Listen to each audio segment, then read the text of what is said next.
I have sacrificed my body to God in Jesus' name. So God is not in control of this. God tells me that's the time you begin to hear the voice of God. You get me? You begin to hear the voice of, because God knows you have already offered your body to Him. Satan, all this deliverance, he cannot touch you. You belong to God. You are a property of God. God's spirit now control you. He will tell you, boy, there's a job there for you. Are you getting me? That's when you are led by the spirit of.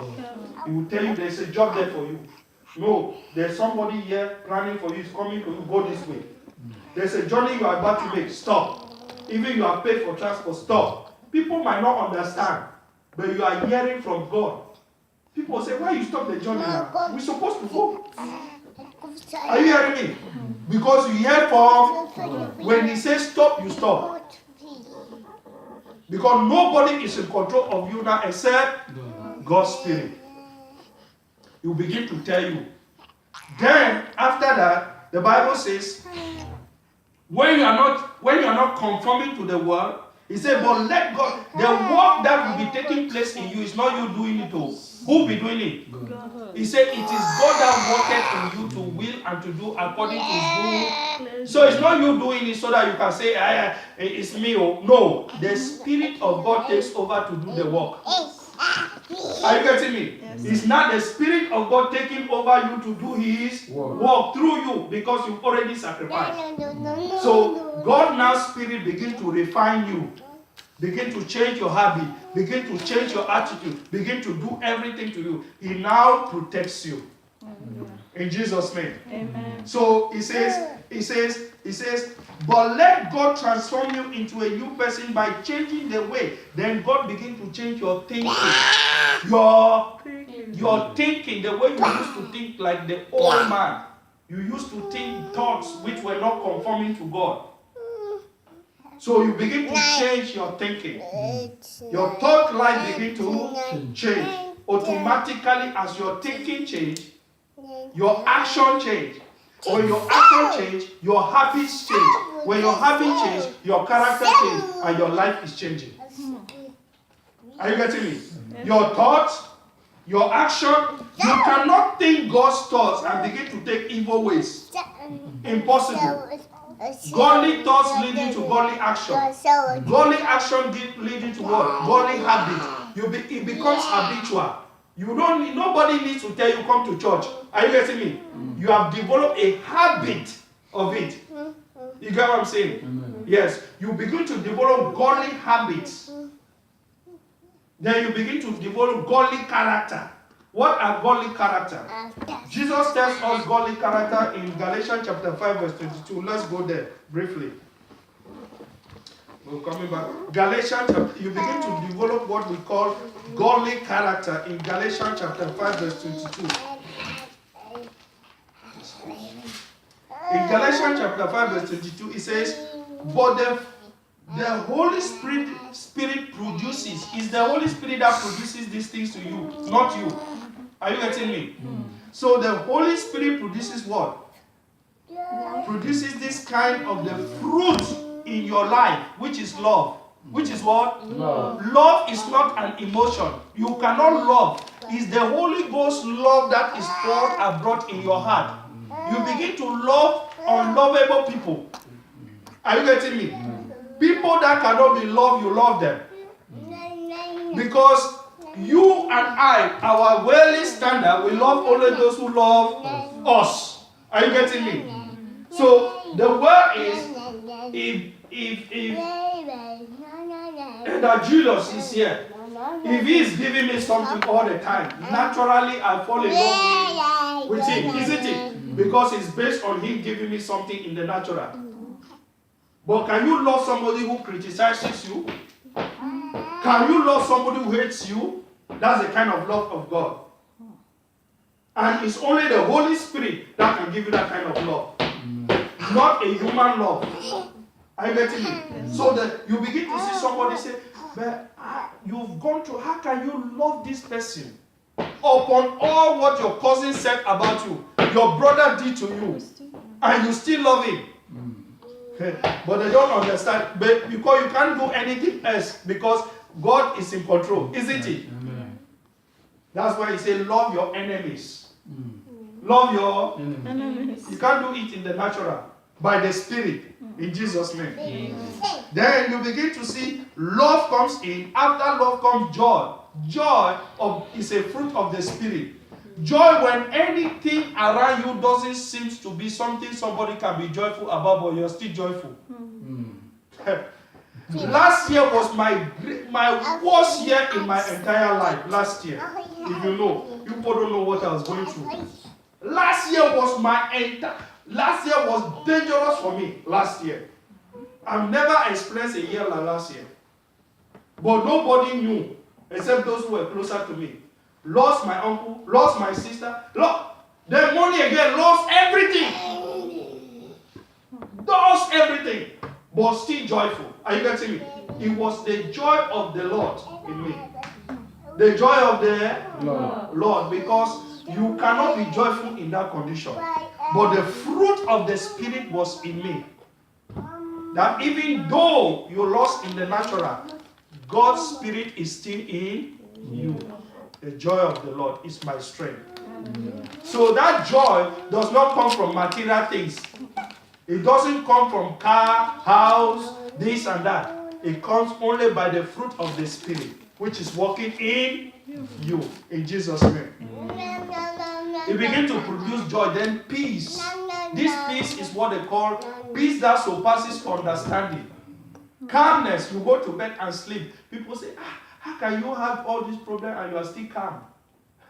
No, they cannot understand this is a spiritual thing. You just sleep in, calm, because you know everything will be fine. God is leading me. Yes. God is working in me. I am not alone. Yes. My Father is with me. Hallelujah. In Jesus' name. Amen. So you have peace that surpasses understanding. People who don't have this kind of peace, they can even commit suicide. Just see, you want to hear somebody stand the stairs, boom, down. You go and see, he still has bank account. They think that he committed suicide. You say, is this man committed suicide? Then me, I'm going through this scale. I'm still alive. Are you getting me? Yes. They can't understand. So you begin to see peace and patience. Patience. This patience is a quality of the Spirit. Some of us, we are not patient enough. You can't wait. Are you getting me? Patient. They say, wait, oh. You say, no. I cannot wait any longer. If I've been waiting for God, I must do it my own way. So the fruit of the Spirit makes you to be patient. Amen? Now you have patience with people, patient with everything, patient waiting. Because every man that you see was great in the Bible. They developed patience before everything manifested.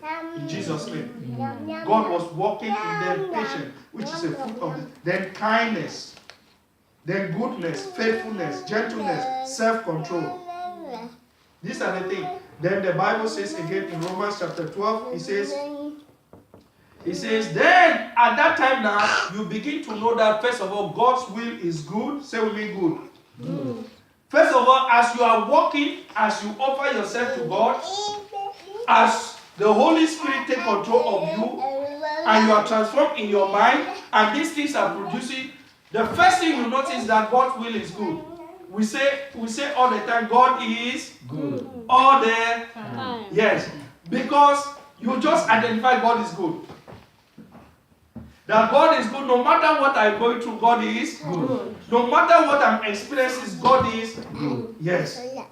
The first thing you notice that the will of God is good. Then as you begin to graduate in which God is working for you, you begin to realize that his second thing is that his will is acceptable. I can accept it. It's good, it's pleasing, it's acceptable. Then the final one you notice that is perfect. Is what? Perfect. That God's will, no matter what you went through, is perfect. That's when you graduate to perfection. That I thank God. David said, I thank God for all the things that I have suffered because it has helped me to be who I am. Are you getting me? You're walking in the Spirit. This is not a walk in the natural. It's a walk of the Spirit walking in you. Then he says, verse 3, he says, because someone read in your Bible, because I have another translation here. Romans chapter 12, verse 3, please. Romans 12:3. For I say, through the grace given unto me, to every man that is among you, not to think of himself more highly than he ought to think, but to think soberly, according as God hath dealt to every man the measure of faith. Yes. So when you come to that stage where you begin to see that God's will is good, God's will is pleasing, God's will is perfect, don't become as if you are the only one to think highly of yourself and begin to look others as if, because you have graduated to a spiritual giant, you have now come to a level where you say, see that one, na sinner. See that one, it is still start. See that one, it is still sin. It's supposed to run big now. Because you think you have come to perfection. He said, no, don't look at it like that. Everybody's level is perfect where they are starting. In Jesus' name. Amen. Yeah, everybody's level. So don't think highly of yourself because you've come to perfection. You know, some of us can judge other people. You know, he is supposed to change. You know, I've graduated. I know. I'm big now. That's why it brings you all down. Once you see you come down, the same thing. No. At this level, you just have mercy. Are you getting me? You know what you have been through. That if not of the grace of God, me too, I would have gone down. Then you start to encourage them. You know, offer your body. Start gradually. The people start to enjoy the will of God. They graduating. You see, the goal of God is for us to evolve and become perfect. He said, be perfect as your Father is. Perfect. So it's a constant struggle to graduate from this carnal nature, from the flesh, from the animal nature, where your body controls everything in you. The first thing is first, I offer my body to God. That's the first prerequisite. If you've not done that, you continue to have struggle all over. Right? So you don't think highly of yourself because God has given to us, everyone, a measure of faith. Sister Sandra, she has a measure of faith now, to that level, to go. You see, are you getting me? Yes, sir. Amen. Sister Julia, she has a measure of faith. Brother Chika, you have a measure of faith. Brother Namata has a measure of faith. Julius has a measure of faith. So none of us has the same faith. So I cannot say to you, don't be afraid. Don't be afraid. You say, Pastor, I never reached that level. The level where they don't be afraid. Okay, they put a corpse, a dead man there, they say, watch it. Say, no, my faith not this one. You get what I'm saying? My faith is not this level. So don't hear this thing and say, I have the faith now, Pastor has taught faith. You go and handle things that is not above your faith. Are you getting me? So you have your own measure, but you must be striving for perfection in Jesus' name. Amen. Yeah. So as you begin to walk in that measure of faith, your body, that means your gifting now begin to come out. There is a gift in each one of us here. Are you getting me? By the grace of God given to us, each one has been given several abilities. There are people in this church now, as you are hearing me, you can prophesy. There are people in this church now, you are hearing me. God has given you the gift of faith, which is unique. There are people in this church, as you are hearing me, God has given you the gift to serve people. Are you getting me? You have the gift in you, in Jesus' name. There are people who have the gift of teaching. There are people who have the gift of encouraging. There are people who have the gift of giving. There are people who have the gift of leadership. So as you are walking your faith, the gift of God in you begin to manifest. Amen. Are you getting me? The gift of God in you begin to Manifest. But the gift is already there. God gave you that gift from the day you were born. Are you getting me? The gift is there, but the gift is dormant, waiting for you to go through this process, and then sooner or later, you want to see somebody who has never taught, but is coming and consistent. He start to hold the Bible and he start to memorize scripture. He just start to teach naturally, because the gift was always with them. Amen? The gift was always with, but something was blocking that gift from manifesting. We call it the work of the flesh, the lust of the eye, the pride of life was covering that gift. So, I'm not teaching because I'm the greatest among you. Because the same thing I'm doing, I know in each and every one of you now listening to me, there is something special about you. Are you getting me? There is something special about us. There is a gift in you. And that gift was given to you by God, and God will never take it out. He says the gift of God are without repentance. That means that gift is what will make you great. What will make people know you. Are you getting me? Is there buried in you.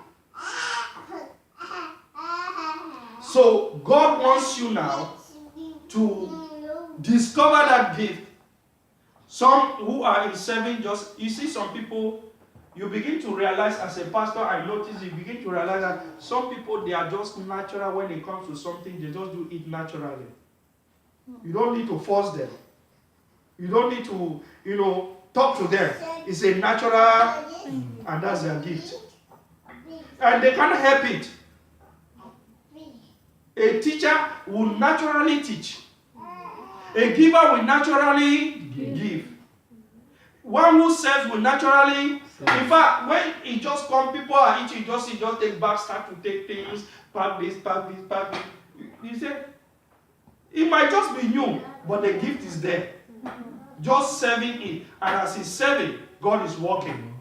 That's why I say to people that don't come to church and just sit for people to serve you.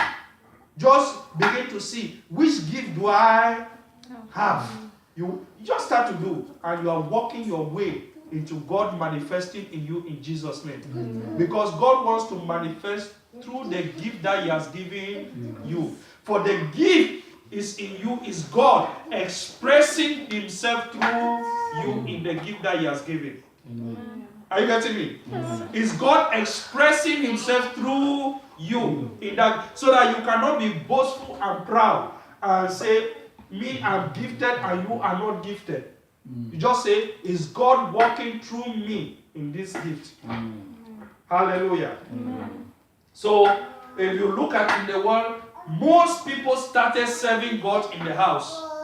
The people of the world, they notify the gift. Oh, this one has a gift of singing. When she sings, there's a special anointing. Then they take you now and say, come. We don't want you to sing about Jesus. We just want you to train you in the world, and we'll give you money, we'll make you popular.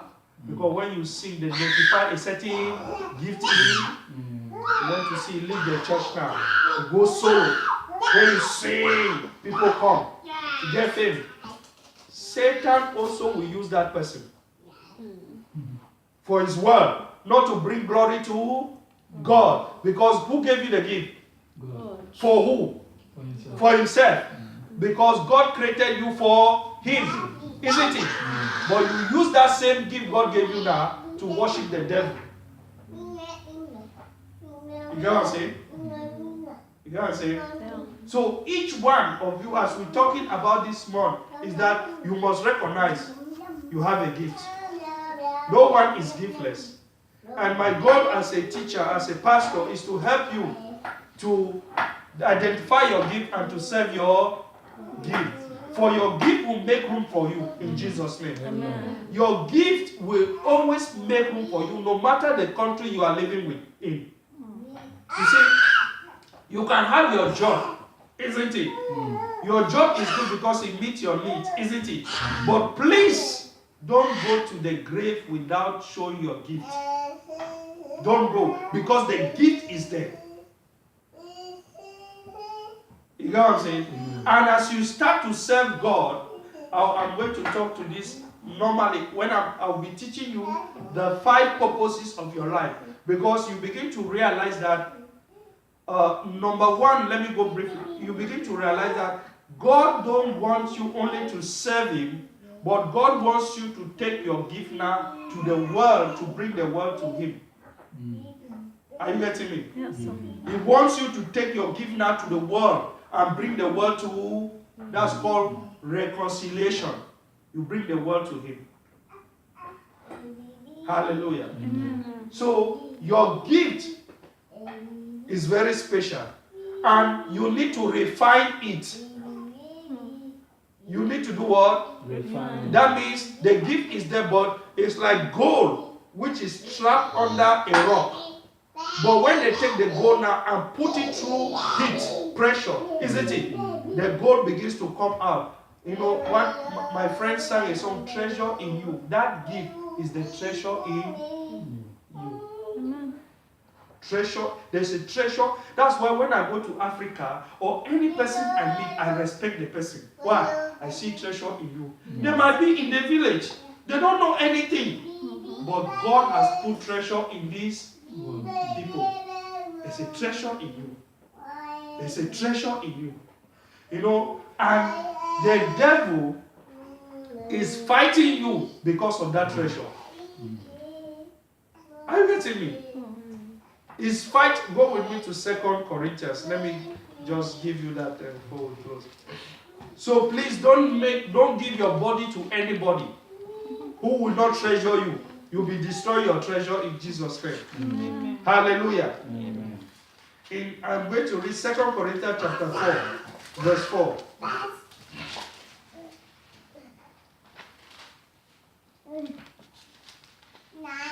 It says, treasure in frail clay jars.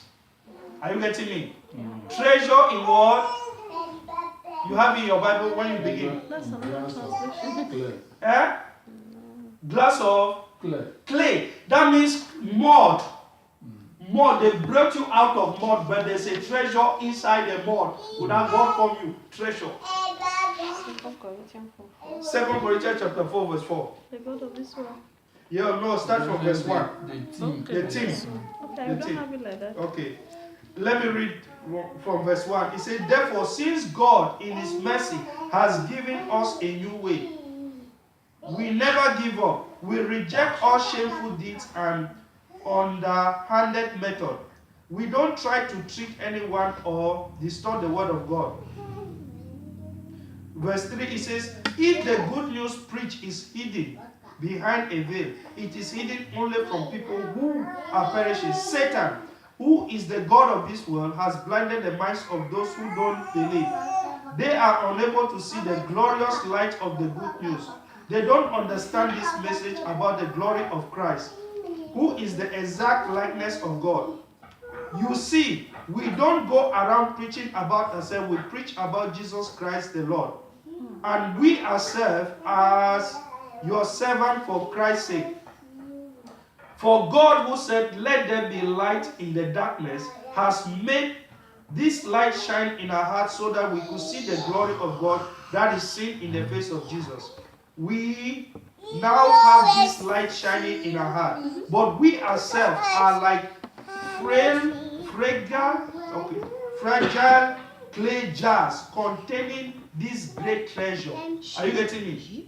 Containing what? Great treasure. This makes it clear that our great power is from God, not from ourselves. We are pressed on every side by trouble. You know, trouble is coming to you by every side, isn't it? But we are not crushed. We are perplexed. We are not driven to despair. We are hunted down, but never abandoned by God. We are knocked down. We are not destroyed. Though suffering, our bodies continue to share in the death of Jesus, so that the life of Christ may also be seen in our bodies. Yes, we live under constant danger of death, but we serve Jesus, so that the life of Christ will be evident in our dying bodies. So we live in the face of death, but this has resulted in eternal life for you. But we continue to preach because we have this same kind of faith the psalmist had when he said, I believe in God as I spoke. So what he says, that all this trouble, all this pressure are coming to work something out of you so that the life of Jesus can be shown, which is the treasure. Amen. If you don't have no trouble in your life, nothing, then you are not working. God is not working in you. Yes, sir.